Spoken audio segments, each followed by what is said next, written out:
नवाबशाह के करीब खौफनाक हादसा, मरी पुल पर से बन जाने वाली साइरिन की वैन ट्रॉलर से टकरा गई। 6 अफराद जाम बहक, 6 जख्मी। लाशें और जख्मी काजी अहमद अस्पताल मुंतकिल। मंडी भाउद्दीन में आतिशबाजी के बायस आग लग गई। एक बच्चा जाम बहक, 5 बच्चे हादसे का शिकार। बच्चों की उम्रें 12 से 15 साल है।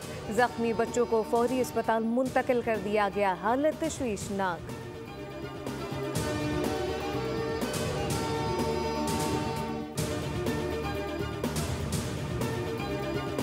यहूदी मजहब से ताल्लुक़ रखने वाले 390 मजहबी और समाजी शख्सियात ने इसराइल की मजम्मत में इश्तिहार दे दिया। पूरे सफ़े का ये इश्तिहार न्यूयॉर्क टाइम में शाया किया गया। कहा गया, यहूदी अवाम फ़लस्तीनियों की नस्ली तत्हीर को मुस्तरद करते हैं। सदर ट्रंप की तजवीज़ भी काबिल मुसम्मत है। मारूफ हिदायतकार जोनाथन ग्लासर ने कहा कि दूसरी आलमी जंग में यहूदियों के कत्लेआम को एक कब्ज़ागीर कुव्वत ने हाईजैक कर लिया।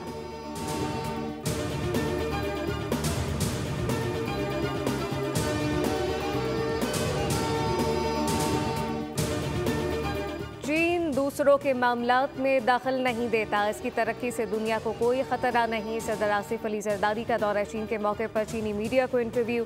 कहा, गुज़िश्ता चंद दहाइयों के दौरान चीन की तेज़ रफ्तार तरक्की और तब्दीली ने इन्हें बहुत मुतासर किया। चीन का उरूज एक मुस्बत पेशरफ्त है, इससे खौफज़दा होने की ज़रूरत नहीं। हम दहाइयों से चीन के पड़ोसी होने के नाते जानते हैं कि चीन दूसरे ममालिक के अंदरूनी मामलात में मुदाखलत नहीं करता।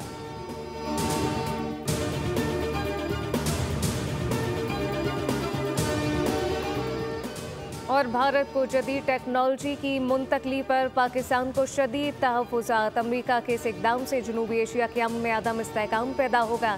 तर्जुमान दफ्तर ख़ारजा शफ़क़त अली ख़ान की प्रेस ब्रीफिंग। कहा कि भारत अवामी हुकूक की पामाली का जवाब देने में नाकाम रहा।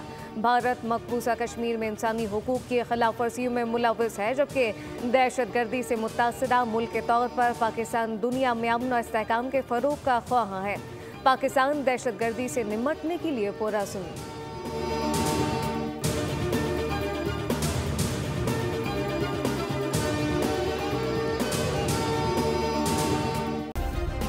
सब्सक्राइब करें और बेल दबाएं ताकि कोई खबर रह न जाए।